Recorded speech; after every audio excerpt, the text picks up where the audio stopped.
During Christmas break, my wife Chloe practically begged me to go to her class reunion. When we pulled into the hotel parking lot, it was packed with fancy cars. Ours? It looked like a total joke next to them. Before we even walked in, I caught someone whispering, "I don't get it. Chloe was like the girl back in school. How'd she end up with a loser like Alex?" Chloe just smiled and mingled with her old classmates like I wasn't even there. After dinner, Brandon, the hotshot baseball star from back in the day, walked right up and grabbed Chloe's hand. "Alex, I want your wife. Name your price. She's mine now. I didn't lose my cool."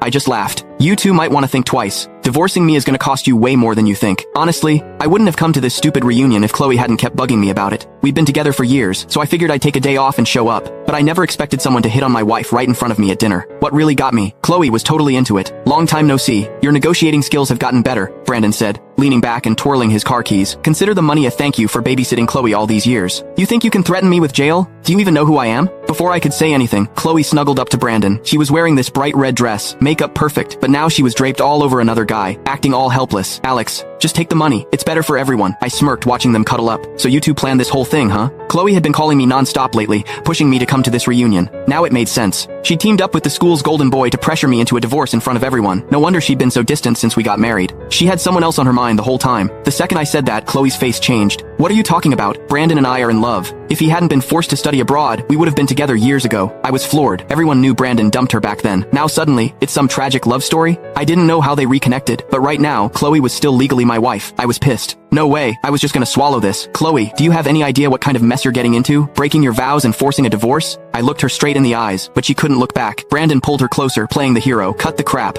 You're just mad because you think the money's not enough. Name your price. I've got plenty." Looking at this cocky rich kid, I felt like I was watching a bad comedy. "Heads up, Brandon. If Chloe goes through with this divorce today, you're both in deep trouble." Before I could finish, Chloe snapped, "Stop trying to scare us. What can you possibly do? We barely see each other since we got married. Who knows what you've been up to? Honestly, if you hadn't chased me back then, you wouldn't be getting a dime. If it weren't for my situation, I would have slapped her." Everyone started laughing. "See? Told you. Your worth determines the woman you get. A nobody like Alex with no connections was always gonna lose his wife, right? Look how he's dressed." And he still showed up. Brandon's got money, power, and family connections. Alex doesn't stand a chance. They were all kissing up to Brandon. Not one person had my back. To them, I was just entertainment. These friends, this reunion. Total waste of time. I ignored all the trash talk and got up to leave. But before I could stand, a hand slammed down on my shoulder. "Where do you think you're going? Did I say you could leave?" Brandon grinned at me like I was nothing. "Alex, you've got two choices. Take the money and sign the papers, or I beat you until you sign. Your call." I couldn't help but laugh. "You sure you want me to choose?" Brandon was too full of himself to notice the mess he was making. "Yeah, agree to the divorce, and I'll make sure you live comfortably for the rest of your life." I held back my anger and said slowly, "Fine, I'll divorce Chloe. Keep the money. But..." I paused. "Let me make a phone call first. This isn't something I can decide on my own." Brandon burst out laughing.